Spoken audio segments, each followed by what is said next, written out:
Hello and welcome. Today we're going to be taking a look at cold starting the community JAS39 Gripen. Now to get things kicked off, we come to our right hand side here at the back. This is our data transfer unit.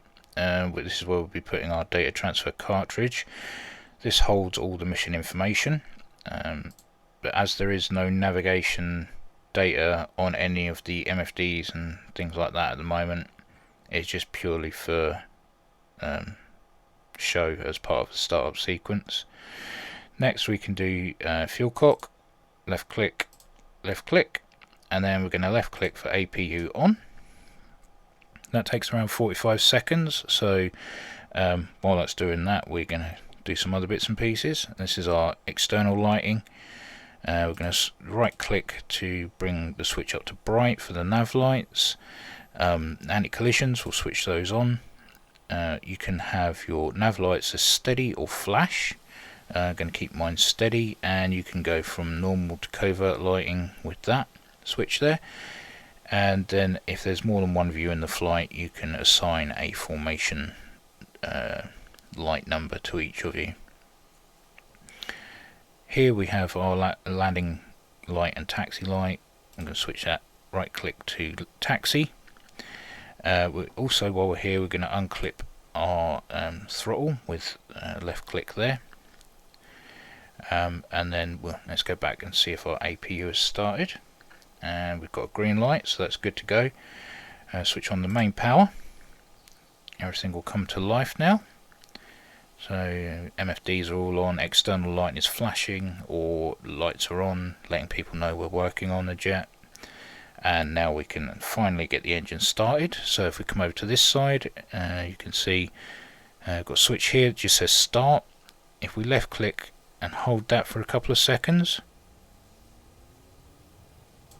and the engine is now coming online, RPMs are building, temperature is climbing. While that's doing that, can do some other bits and pieces just to make sure everything is where it should be. So all is good there. Yes. Okay, we can close the canopy, left click here, switch the HUD on, scroll there, so now we have our HUD up.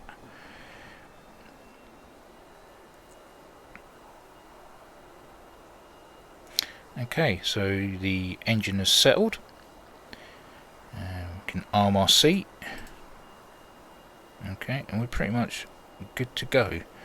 Just to make sure that everything is where it should be in the cockpit. The lighting's good. Not at the runway yet, so keep taxi light on. Don't need to worry about that. Engine has started. We can flick through our MFD and configure that to how we want it. I normally stick that to M so that I have fuel state, RPM, all my temperatures there. So then we go into our menu. I have the situational awareness page up and running. Switch on our flares and our chaff, make sure that the countermeasures are on and ready to go. And then over here we can stick our master arm switch to standby. And there we go. That would be me configured and ready to roll. Just got to release the parking brake here and make our way to the runway, which is just there. So yeah, I hope that's helped. Pretty easy process, pretty smooth, nothing too complicated. And very nicely immersive, and actually feels like you're starting the jet up rather than just using the Flaming Cliffs 3 key bindings. So yeah, we're now mission ready and ready to head off. I hope that's helped. If you got this far, thank you for watching as always. Take care, and I'll catch you in the next one.